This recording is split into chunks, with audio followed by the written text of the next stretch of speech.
తాకట్లో ఉన్న మీ బంగారాన్ని విడిపించి ఆ రోజు ఆన్లైన్ రేటుకి కొంటాం. Sharma gold company. నమస్కారం, వెల్కమ్ టు సుమన్ టీవీ. నేను గీతాంజలి. జనవరి 29 చొల్లంగి అమావాస్య. వివిధ ప్రాంతాల్లో ఈ అమావాస్యని వివిధ పేర్లతో పిలుస్తారండి. ప్రత్యేకించి ఎంతో విశేషవంతమైన రోజు. ఎన్నో పరిహారాలు కూడా ఈ రోజున చేసుకోవచ్చు. ఎన్నో సమస్యలకి ఒక పరిష్కారం కూడా దొరుకుతుంది అని అంటారు. అసలు ఈ అమావాస్య విశిష్టత ఏంటి, విధిగా అందరూ ఆచరించవలసింది ఏంటి తెలుసుకుందాము. వివరించేందుకు ప్రస్తుతం మనతో పాటు ఉన్నారు ప్రముఖ జ్యోతిష్యులు బ్రహ్మశ్రీ నందిభట్ల శ్రీహరి శర్మ గురువు గారు. వారితో మాట్లాడదాం. గురుగారు నమస్కారం అండి. వాగర్థావివ సంపృక్తౌ వాగర్థ ప్రతిపత్తయే జగతః పితరౌ వందే పార్వతీ పరమేశ్వరౌ. సదాశివ సమారంభాం శంకరాచార్య మధ్యమాం అస్మదాచార్య పర్యంతం వందే గురు పరంపరాం. ఆదిత్యాయ చ సోమాయ మంగళాయ బుధాయ చ గురు శుక్ర శనిభ్యశ్చ రాహవే కేతవే నమః. శృంగేరి జగద్గురు పీఠాధిపతులకి, కంచి పీఠాధిపతులకి నమస్కారములు తెలియజేసుకుంటూ కార్యక్రమాన్ని ప్రారంభిద్దాం. గురుగారు, ఎంతో విశేషవంతమైన రోజు అని అన్నారు, చొల్లంగి అమావాస్య. అసలు ఏంటండి ప్రత్యేకత, వివరించండి. చొల్లంగి అమావాస్య, వీటిని మౌని అమావాస్య కూడా అని అంటారు.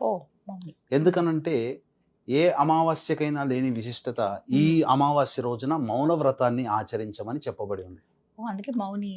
అందుకనే మౌని అమావాస్య అంటే ఋషులు మునులు ఏ విధంగానైతే తపస్సు చేసి తదేకముగా దైవధ్యానంలో ఉంటారో ఈ రోజున దైవధ్యానము ఆ విధంగా మౌనంతో చేయాలని చెప్పి, కాబట్టి దానికి మౌని అమావాస్య. మౌని అమావాస్యగా నార్త్ సైడ్ ఎక్కువగా పిలువబడుతుంది. మన ఆంధ్ర తెలంగాణ ప్రాంతంలో చొల్లంగి అమావాస్య అంటే ఏమీ లేదమ్మా, గోదావరి నది సముద్రంలో కలిసేటువంటి పాయల్లో సప్తర్షులు ఒక్కొక్క ఋషి ఒక్కొక్క పాయను తీసుకుని వెళ్ళారు.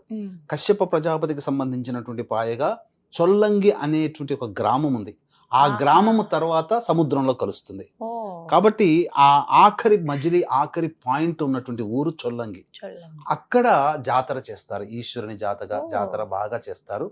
అందుకనే గుర్తు పెట్టుకోవడం కోసమే చొల్లంగి గ్రామంలో విశేషంగా పితృ కార్యక్రమాలు ఆ తీరంలో చెయ్యాలి.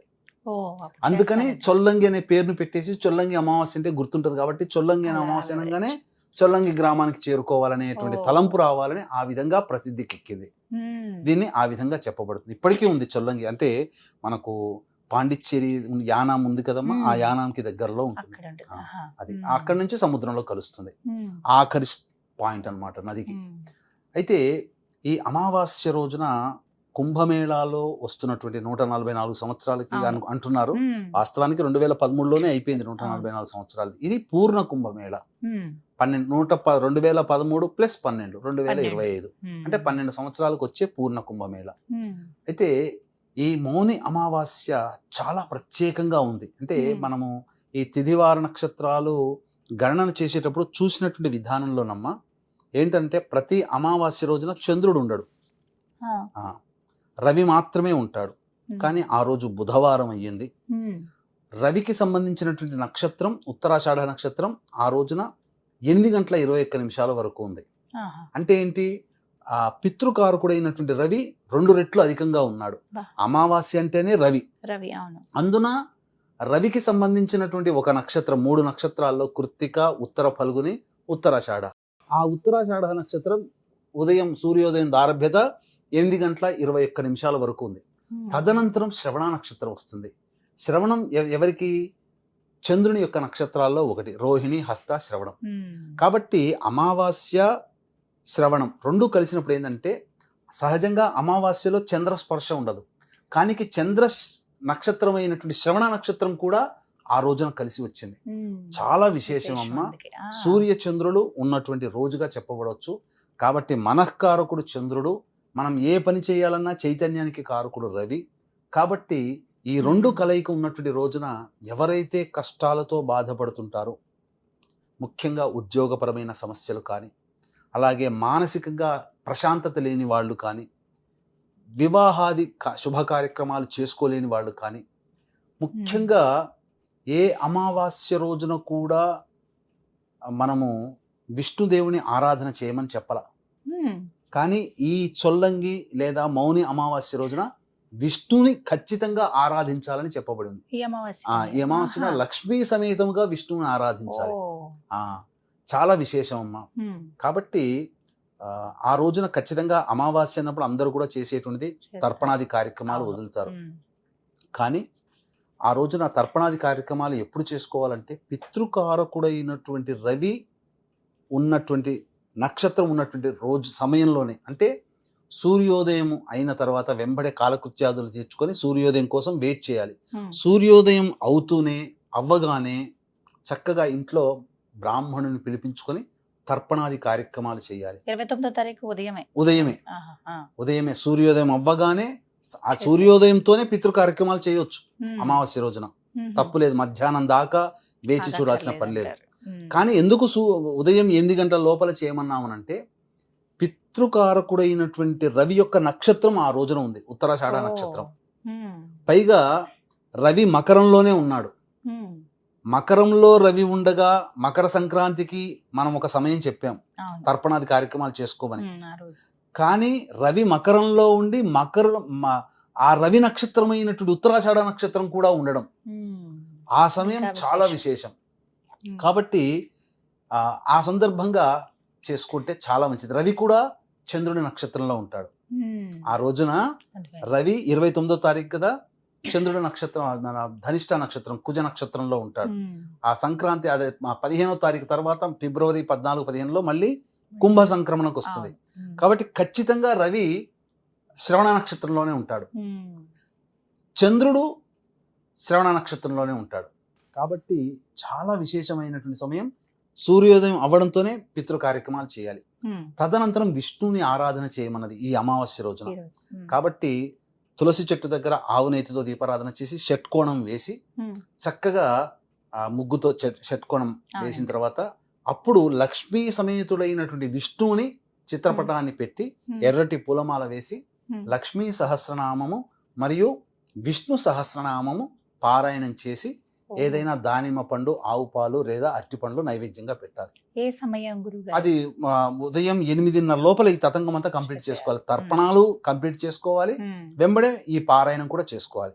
చేసుకుంటే విష్ణు సంబంధమైనటువంటి అనుగ్రహాన్ని అమితంగా పొందగలుగుతాం.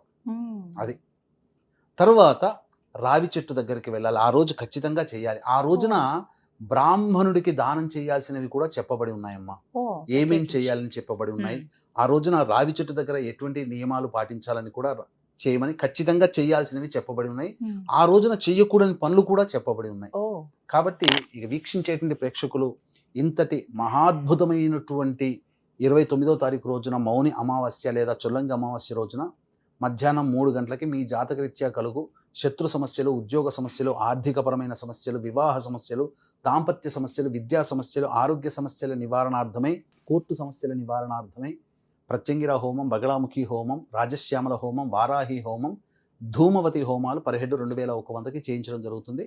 12 గంటల లోపల మీ గోతనామాలు నమోదు చేసుకోవచ్చు. అవకాశం ఉన్న వాళ్ళు కార్యక్రమ తదనంతరం కాంటాక్ట్ చేసి పూర్తి వివరాలు తెలుసుకోండి. ఇంకా ఆ రోజున చేయకూడనటువంటి పనులు ఏంటంటే అమావాస్య కాబట్టి మద్యపానము, మాంసాహారము తీసుకోకూడదు. వీలైనంత వరకు మౌనాన్ని పాటించాలి.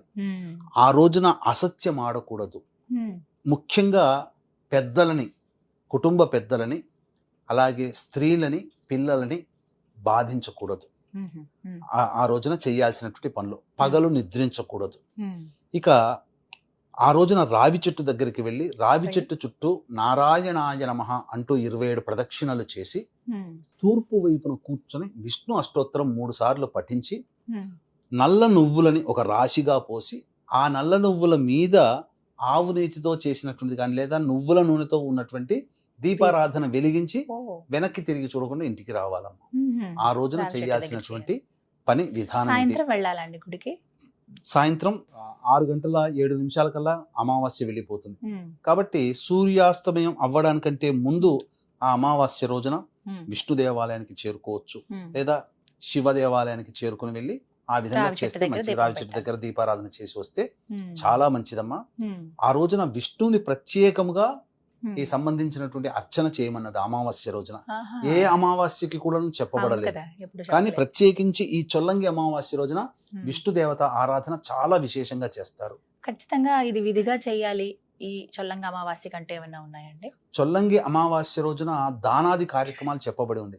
మనము కార్తీక మాసంలో చూసినట్లయితే వస్త్రదానము, ఉసిరిక దానము చెప్పబడి ఉంది కదమ్మా.